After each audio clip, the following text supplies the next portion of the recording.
12절 말씀 우리 한 절씩 나누어서 읽겠습니다. 9절부터 12절 말씀을 한 절씩 나누어서 읽습니다. 사랑하는 자들아, 우리가 이같이 말하나 너희에게는 이보다 더 좋은 것 곧 구원에 속한 것이 있음을 확신하노라.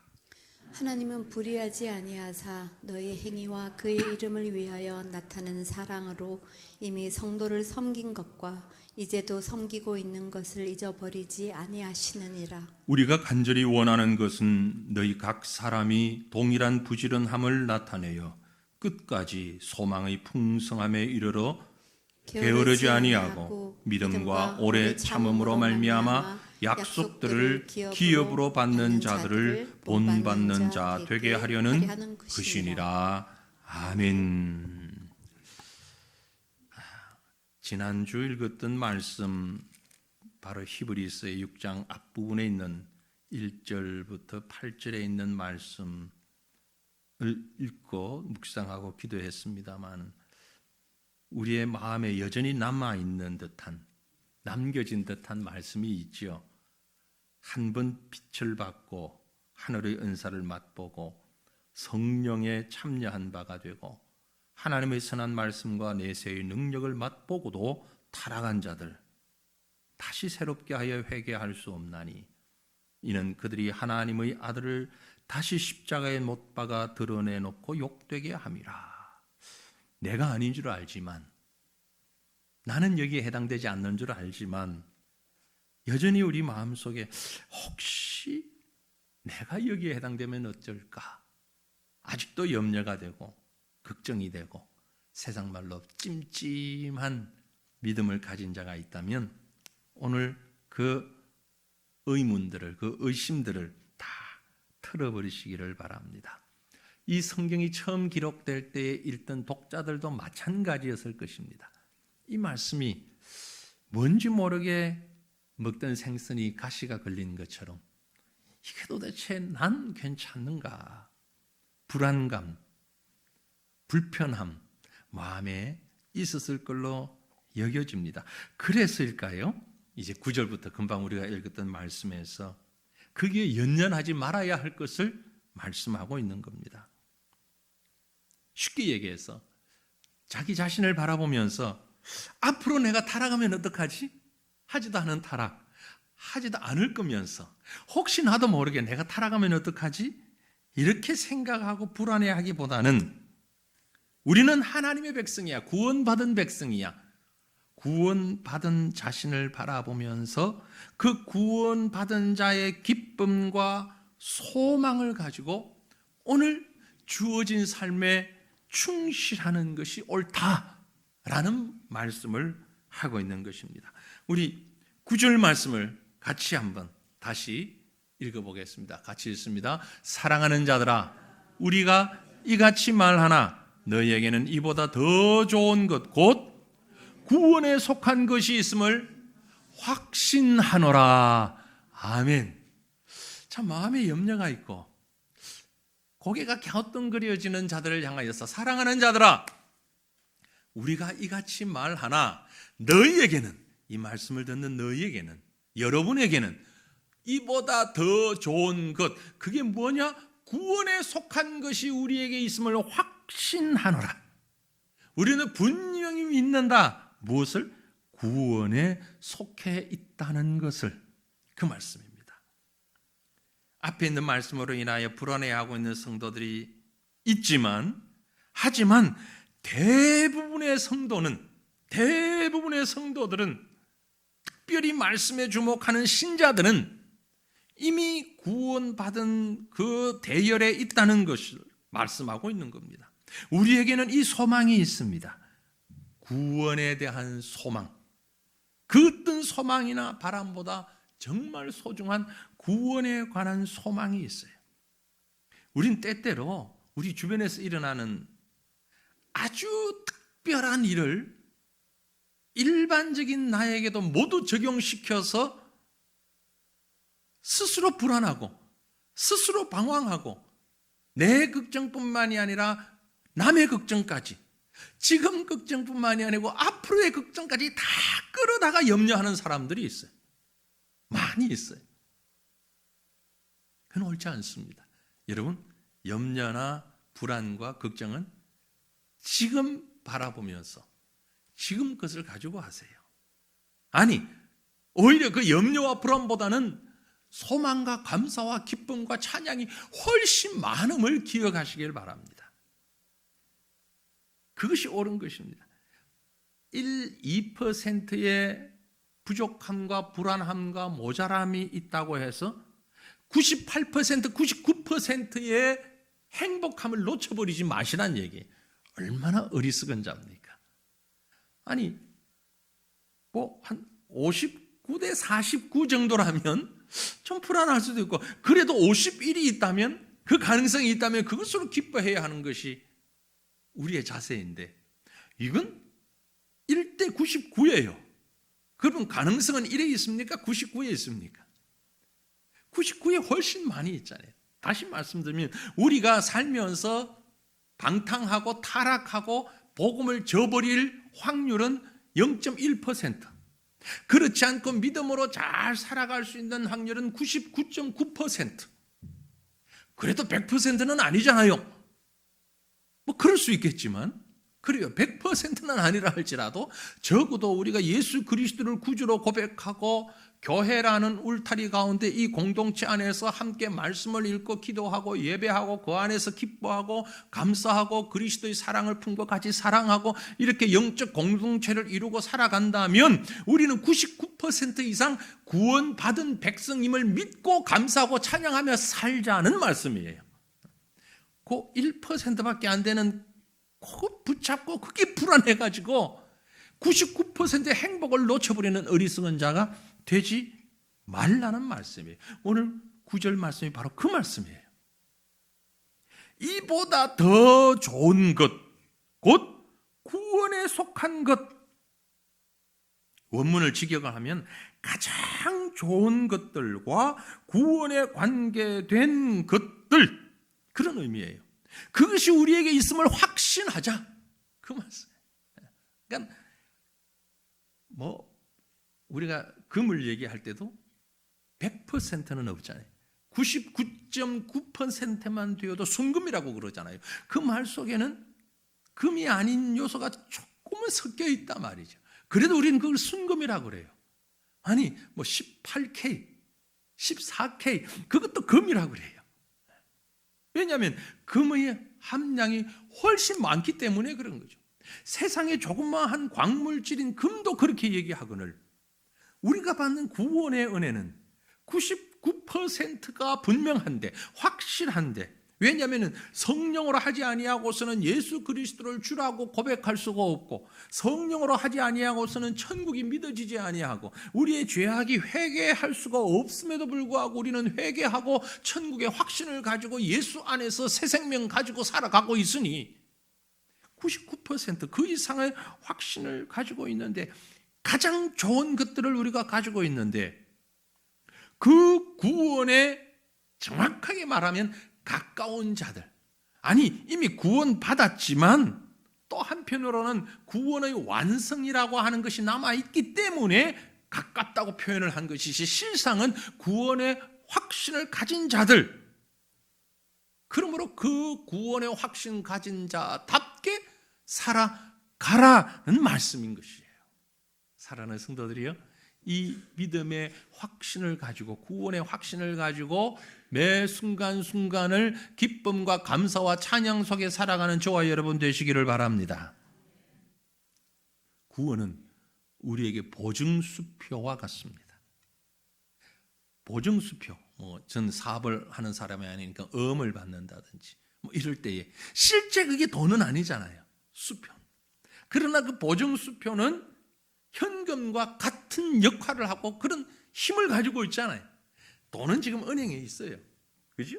은행 계좌에 있어요. 그 창고 안에 있는지, 어느 은행에, 어느 금고에 있는지 난 몰라요. 그러나 수표에 딱 찍혀 있기를 여기에 1억 하고 찍혀 있으면 이건 1억의 가치를 하는 거예요. 보증 수표예요. 확실한 수표예요. 구원은 이처럼 확실한 것이다 이 말이죠. 그래서 이 구원받은 자로서 합당한 삶의 모습을 가지고 살아야 하는데, 우리에게 필요한 구원받은 자의 합당한 삶의 모습이 어떤 것들이냐? 오늘 본문에 보니 두 가지를 얘기하고 있어요. 그게 첫 번째는 뭐냐면 구원받은 자의 가장 중요한 자세가 섬김이라고 하는 것이다 라는 것이죠. 자, 10절 말씀 보면 뭐라고 했습니까? 하나님은 불의하지 아니하사 너희 행위와 그의 이름을 위하여 나타낸 사랑으로 이미 성도를 섬긴 것과 이제도 섬기고 있는 것을 잊어버리지 아니하느니라. 아멘. 섬김이에요. 섬김. 하나님이 불의하지 않습니다. 그래서 우리의 행위와 하나님의 이름을 위하여 우리에게 사랑으로 하나님이 뭘 먼저 보여주셨는가 하니 섬김이라는 걸 먼저 보여주셨습니다. 그리고 지금도 섬기고 있습니다. 하나님이 우리를 섬기고 있고 우리도 하나님을 섬기고 있어요. 하나님이 우리에게 보여주신 구원의 가장 공통적인 부분은 바로 섬김이라는 것입니다. 하나님께서 우리를 향해서 가지신 마음의 가장 기본적인 마음이 이것입니다. 사랑이라고 하죠. 그 사랑은 단순히 말로 하는 사랑이 아니었잖아요. 하나님이 우리를 내가 너를 사랑한다, 내가 너를 좋아한다, 사랑한다, 너 최고야, 그렇게만 말씀하지 않았어요. 아이고 이뻐, 그래 내가 너 사랑해, 그러기만 하지 않으셨어요. 하나님이 우리를 사랑하셨는데 어느 정도로 사랑하셨는가 하니 우리를 위해서 섬기셨어요. 어떻게? 친히 사람의 모습을 입고 이 땅에 오셔서 우리를 위해서 십자가에 죽기까지 하셨어요. 그게 섬김이에요. 우리 섬김이라고 막 이것만이 아니라 하나님이 우리를 섬기는 모습은 우리를 사랑하신 모습이에요. 주님은 우리에게 바로 그 모습을 보여주셨습니다. 내가 이렇게 하니 너희도 나에게, 너희도 서로에게 이렇게 해라. 섬김을 하라는 얘기예요. 하나님은요, 뭐 여러 가지를 다 전능하신 하나님이시지만 우리에게 보여주신 하나님은 섬김의 대가예요. 섬김의 대가예요. 하나님 자신이 친히 대제사장의 모습으로 이 땅에 오셔서 제물이 되어 주셨어요. 그 주님께서 제자들에게 친히 이렇게 말씀하셨어요. 마태복음 20장에 보면 인자가 온 것은 섬김을 받으려 함이 아니라 도리어 섬기려 하고, 누구를? 우리를. 하나님이 사람의 모습으로 입고 이 땅에 오신 이유가 우리를 섬긴대요. 글쎄 어떻게? 자기 목숨을 많은 사람들이 대속물로 주시는 모양으로 우리를 섬긴다고. 이렇게 황송할 때가 우리가 하나님을 섬겨야 되는데 하나님이 우리를 섬기는 모습이 친히 사람의 모습으로 이 땅에 오셔가지고 자기 목숨을 주시면서까지 우리를 섬기신다고요. 예수님의 이 섬김으로 인하여 우리는 구원받은 자의 반열에, 구원받은 자의 그룹에 속하게 된 것입니다. 내 힘으로 구원을 받았다면 채점해 봐야 돼요. 그렇죠? 우리가 시험을 칠 때 내가 정답이라고 적었지만 채점해 보면 이게 틀릴 수도 있잖아요. 잘못될 수 있잖아요. 그런데 이 시험 답안지에 누가 적었는가 하니까 문제의 출제자이신 하나님이 직접 적으셨어요. 우리를 구원하신다고. 그러니까 틀릴 이유가 없잖아요. 하나님이 직접 우리를 구원하시기 위하여 섬기는 자의 모습으로 이 땅에 오셔서 우리를 위해서 죽으셨기 때문에, 대속물로 주셨기 때문에 채점해보나 마나요. 바로 이 예수 그리스도의 섬김으로 인하여 우리가 구원을 받았습니다. 그래서 이미 성도로 섬긴 것과 이제도 섬기고 있는 것을 잊어버리지 아니하신다 말씀하신 거예요. 우리는 우리 자신도 알지 못하는 사이에 어느 쪽이 익숙하냐면 섬기는 쪽보다는 섬김 받는 쪽이 익숙합니다. 왜 나한테 그렇게 대우해? 왜 나를 그렇게 인정하지 않아? 왜 나한테 얘기하지 않았어? 왜 내 허락 없이 해? 아니 그건 내가 해야 되는 건데? 그래 나한테는 그렇게 해야지. 우리 이런 일에 아주 익숙하잖아요. 섬기는 쪽보다는 섬김 받는 쪽에 훨씬 익숙한 죄인의 특성을 우린 다 가지고 있어요. 저도 여러분도. 하지만 구원받은 자라면 이게 이제 바뀌어져야 된다는 얘기예요. 예수님의 섬김은 우리에게 이렇게 하라는 그로구나 라고 샘플로 보여주신 거예요. 마태복음 20장 아까 읽었는데 그 말씀은 역시 26절 27절을 보면 너희 중에는 그렇지 않아야 하나니 너희 중에 누구든지 크고자 하는 자는 너희를 섬기는 자가 되고, 크고자 하는 자는 섬김 받는 일에 익숙한 사람은 섬기는 자가 되고, 너희 중에 누구든지 어뜸이 되고자 하는 자는 너희의 종이 되어야 하리라. 정말 우리가 구원받은 하나님의 백성이라면 구원받은 성도들이기 때문에 지금은 수준이 좀 미미하다 할지라도 앞으로 우리가 나가야 할 우리의 수준은 어디까지 가야 하는 거 하니까 섬김 받는 것이 아니라 섬기는 자의 자리에, 으뜸되는 자가 아니라 섬기는 종의 자리에 우리가 나가야 하는 겁니다. 예전에는 종이었는데 이제는 주인이 된다가 아니고, 믿음은 예전엔 주인이었는데 서서히 그리고 결과적으로는 우리가 종이 되는 자리로 가는, 그게 바로 믿음의 길입니다. 신앙이 좋은 사람, 믿음이 좋은 사람은 어떤 사람이냐? 주인이었다가 종이 된 사람이에요.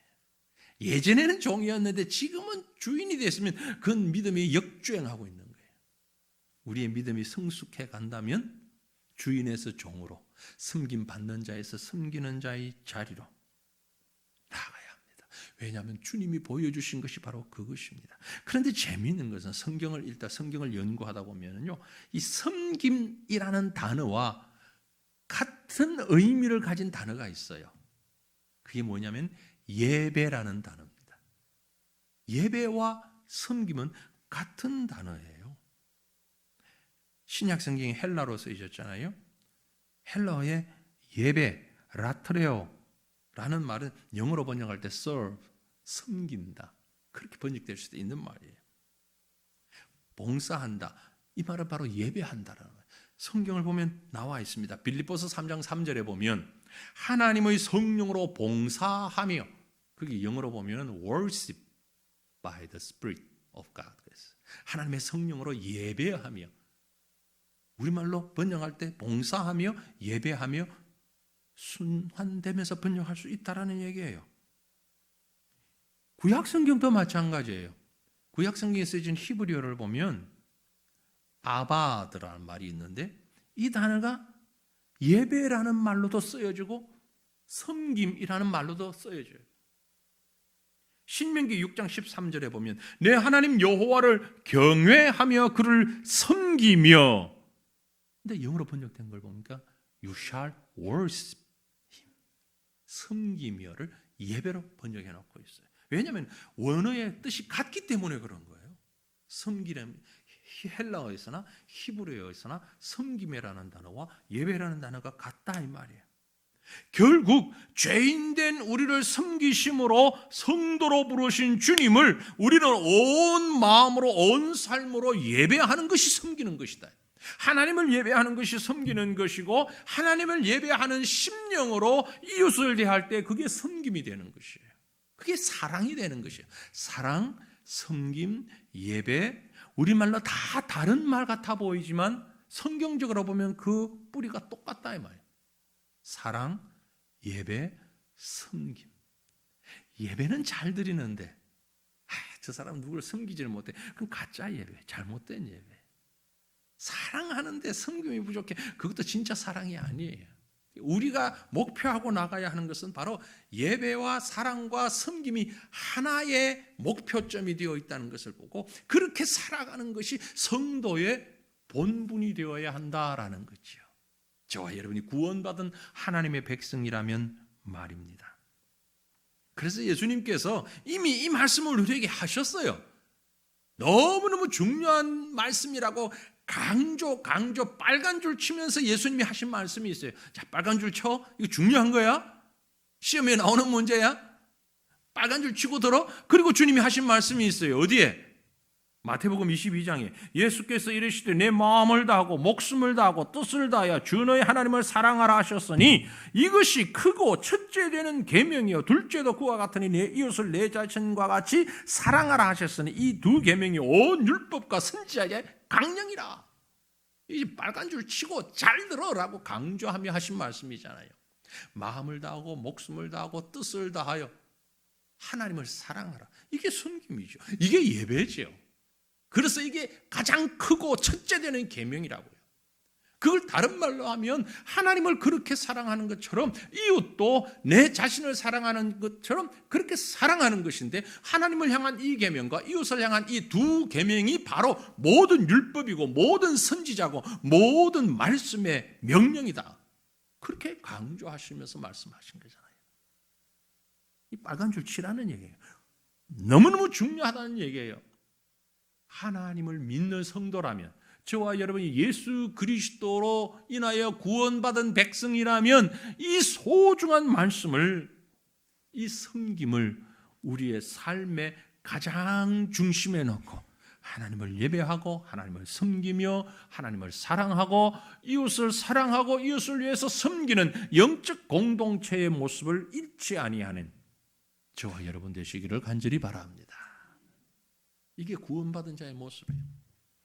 그리고 또 한 가지 여기에 추가되어야 할 부분이 있는데, 구원받은 자의 또 다른 자세는 풍성한 소망을 가지는 것입니다. 풍성한 소망. 자, 본문 11절 말씀 봅니다. 우리가 간절히 원하는 것은 너희 각 사람이 동일한 부지런함을 나타내어 끝까지 소망의 풍성함에 이르러. 여러분, 소망 가운데 가장 큰 소망, 가장 중요한 소망이 뭐죠? 집값 오르는 것도 바라고, 직장에서 진급하는 것도 바라고,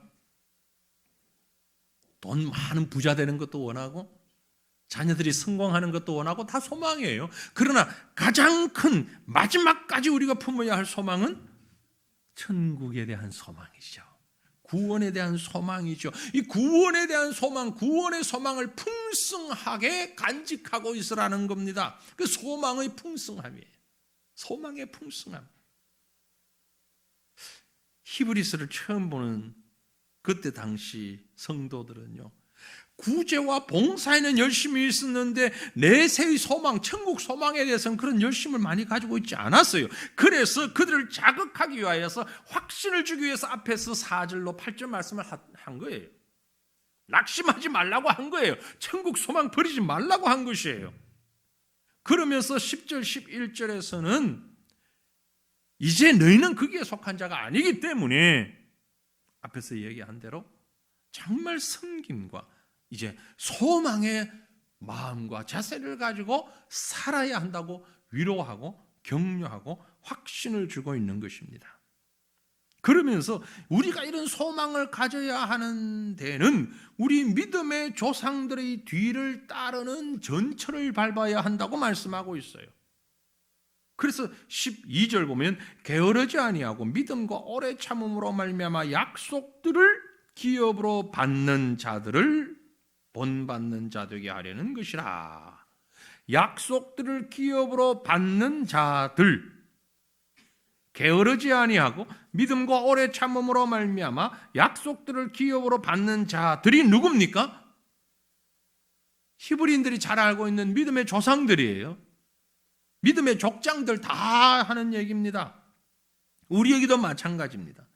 메시아의 약속을 단지 말씀으로만 받았을 뿐 아직 눈으로 보지는 못했음에도 불구하고, 그럼에도 불구하고 오래 참으면서 믿음을 가지고 게으르지 아니하고 그 약속의 말씀 붙잡고 있던, 그 소망을 끝까지 붙잡고 있던 사람들, 예를 들면 아브라함이라든지 이삭이라든지 야곱이라든지 요셉이라든지 모세라든지 다윗이라든지 수많은 믿음의 선진들, 히브리서 11장을 시작하면서 바로 그들이 가졌던 것이 이 믿음의 소망인 것을 얘기합니다. 히브리서 11장 1절 2절 우리가 잘 아는 말씀이죠. 믿음이 뭐라고요? 바라는 것들의 실상이다. 바라는 것들의 실상이다. 그 바라는 것들이 뭐예요? 소망하는 것들이 실체다. 믿음이라는 게 뭐냐? 소망이 없이는 그 믿음이 의미가 없으니 믿음이라고 하는 것은 우리가 소망하는 것들의 실체고 보이지 아니하는 것들의 증거인데, 우리 믿음의 조상들이, 선진들이 바로 그 증거를 가진 사람들이다. 그 소망을 가진 사람들이다. 그 풍성한 소망을 가지고 믿음으로 살았던 사람들이다. 우리도 그들처럼, 아브라함이나 이삭이나 야곱이나 요셉이나 모세나 그들처럼 우리도 그 믿음의 소망을 가지고 사는 것이 마땅하다라고 말씀하는 거죠. 이 말씀을 놓고 보면 저와 여러분은, 우리는 정말 복받은 사람입니다. 쉽게 믿을 수 있는 환경을 하나님이 허락하셨어요. 왜냐하면요, 아브라함도 이삭도 모세도 다윗도 예수님 오시기 이전 사람들이에요. 그들은 아직 오시지도 않은 메시아를 바라보며 믿고 그 믿음으로 소망을 붙잡고 있었습니다. 그런데 우리는요, 이미 예수님 오신 이후에 태어난 사람들이잖아요. 얼마나 복받은 거예요. 예수님이 이전에, 태어나시기 이전 사람들은 정말 아무것도 없는 데서 말씀만 붙잡고 약속만 붙잡고 믿었잖아요. 그런데 우리는 역사가 증명을 하고 있어요. 말씀이 증명을 하고 있는 구약 성도들보다는 훨씬 더 풍성한 증거를 우리에게 보여주시면서 믿으라는 거예요. 그러니 우리는 아브라함보다 복받은 사람이에요. 다윗보다 복받은 사람이에요. 예수 그리스도가 이미 오셨잖아요. 약속의 실체가 되신 그분이 역사 가운데 오셨잖아요. 그 예수를 보고 믿고 따라가라는 겁니다. 그 말씀은 오늘 우리 구원받은 사람들에게 없어서는 아니 되는 것은, 믿음의 사람들에게 없어서는 아니 되는 것은 바로 소망이라는 것이라. 소망. 여러분, 소망을 잃지 마시기를 바랍니다. 나를 감싸고 있는 환경이 아무리 캄캄하다 할지라도, 사방에 우겨쌈을 당한다 할지라도, 앞뒤를 보고 전후 좌우 동서남북을 바라봐도 도무지 길이 보이지 아니하고 이젠 끝이로구나 싶을 만큼 답답하고 해결할 방법이 없다 할지라도, 분명한 것은 하나님께서 우리를 구원하시기로 작정하셨고 우리에게 믿음을 허락하셨고 예수 그리스도를 믿음으로 천국에 구원받은 자로서 확정해 주셨다는 이 믿음으로 소망을 잃지 마시기를 바랍니다. 낙심하는 자는, 포기하는 자는 그 소망을 잃어버리는 자요, 하나님을 서운하게 만드는 자요, 하나님을 배신하는 자요. 주님은 우리를 위해서 죽기까지, 정말 죽기까지 자신을 낮추고 섬기며 우리를 구원하셨는데, 우리는 조금 힘든다고, 물론 내가 느끼는 건 조금은 아니겠지요. 죽을 만큼 힘들지요. 그럴지라도 낙심하지 말아야 되는 것은, 절망하지 말아야 되는 것은, 하나님이 우리에게 주신 것이 바로 소망이라는 거죠. 풍성한 소망을 안고 살아가라고 말씀하셨고 약속하셨고 보여주셨다는 거죠. 그게 바로 하나님의 말씀이고 그게 예수 그리스도의 오심이란 것이죠. 저와 여러분은 그런 사람들이에요. 우리는 그런 사람들이, 그런 구원을 받은 사람들이에요. 그러므로 이 구원의 은혜를 놓치지 마시기를 바랍니다. 이 밤에 우리가 기도하기 위해서 나왔습니다. 무엇을 위해 기도하시겠습니까? 무엇을 위해 기도하기를 원하십니까? 그 어떤 것보다도 분명하게 믿음의 이 소망을 품고 하나님 이 소망을 끝까지 붙잡는 하나님의 백성으로 살아가는 자 되게 하옵소서 기도하는 시간 되기를 원합니다. 거룩한 섬김과 거룩한 소망, 거룩한 섬김과 거룩한 소망, 그것으로 구원받은 성도의 마땅한 자세를 가지고 이를 위하여 기도하며 간구할 때 하나님의 위로와 응답하심이 가득한 이 저녁 우리 모두가 되시기를 주님의 이름으로 축원합니다. 우리 함께